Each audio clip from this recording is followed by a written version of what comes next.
رضی اللہ تعالی عنہ، آپ سرکار کو اللہ کے پیارے محبوب صلی اللہ تعالی علیہ وآلہ وسلم نے کھڑا کیا. آپ نے فرمایا اے حسان چل کھڑا ہو جا، اللہ کے پیارے محبوب علیہ السلام کی نام پر آپ کی شان بیان کر.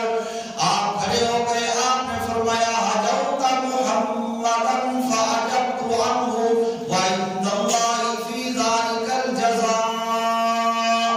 اے سننے والے سن، بدبخت تو نے اللہ کے پیارے محبوب علیہ السلام کی شان کے اندر نازیبا الفاظ کو بول دیے، اور میں تجھ کو اس کا جواب دیتا ہوں، اور اس جوابی کارروائی کے اندر میں اس خدمت کا، اس جزا کا، اس جزا اور اس کی جو خدمت ہے وہ اللہ رب العالمین کی بارگاہ سے طلب کرتا ہوں. اس کا صلہ مجھ کو اللہ تعالیٰ ہی عطا فرمائے گا.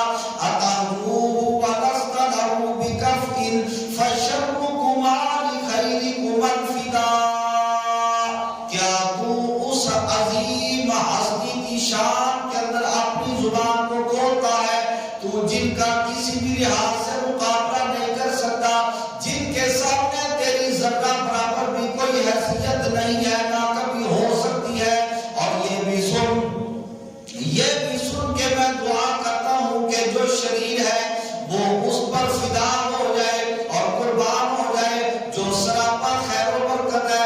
جو شریر ہے میں تو دعا کرتا ہوں کہ رب تعالیٰ اس کو توبہ کی توفیق عطا فرما دے، تاکہ اس کو ہدایت اور گمراہی کا فرق سمجھ آ جائے، اور وہ اپنے برے عقائد سے توبہ کر کے اللہ رب العالمین کے پیارے محبوب علیہ السلام کے قدموں کے اوپر آ کر قربان ہو جائے.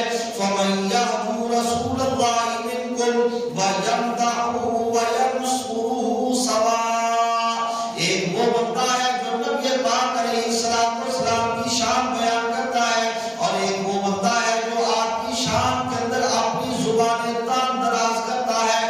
ایسا کبھی نہیں ہو سکتا کہ دونوں بندے رب تعالیٰ کی بارگاہ کے اندر برابر ہو جائیں. اور میرے بارے میں اگر پوچھنا چاہتے ہو مجھ کو اپنے آقا مولا سے کتنی محبت ہے، میں ان کی شان و عظمت کا کس طرح دفاع کرتا ہوں اور کرنا چاہتا ہوں.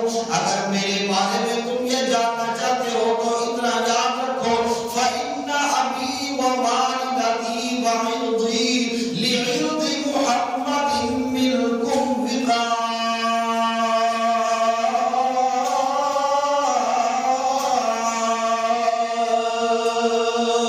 میں تو یہ چاہتا ہوں کہ اے کاش میری اپنی عزت، اے کاش میرے ماں باپ کی عزت، اے کاش میرا سارا کنبہ، میرا قبیلہ، میرا خاندان، میرے سمیت میرے گھر کے میرے رشتہ دار ایک ایک فرد ہم اللہ رب العالمین کے پیارے محبوب علیہ السلام کی عزت کے آگے اس طرح ڈھال بن جائے. اگر کوئی ہمارے خلاف بات کرنا چاہتا ہے تو جتنی کر سکتا ہے کر دے، ہم کو کبھی غصہ نہیں آئے گا. لیکن یاد رکھو نبی پاک صلی اللہ علیہ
نبی پاک علیہ السلام نے فرمایا جاؤ ذرا جا کر خبر دے کر آؤ. حضرت زید بن ثابت چلے گئے اور جا کر ان کی خبر دی اور ان سے پوچھا اے سعد بن نبی اسلام کے لشکر کے اندر شامل ہو کر جنگ کرنے کے لیے نکلے تھے, ذرا یہ تو بتاؤ تم کو اتنے زیادہ زخم آ گئے تو زخموں کے بعد کیفا تعلیموں کا تمہارا کیا حال ہے, اپنے آپ کو کیسا محسوس کرتے ہو.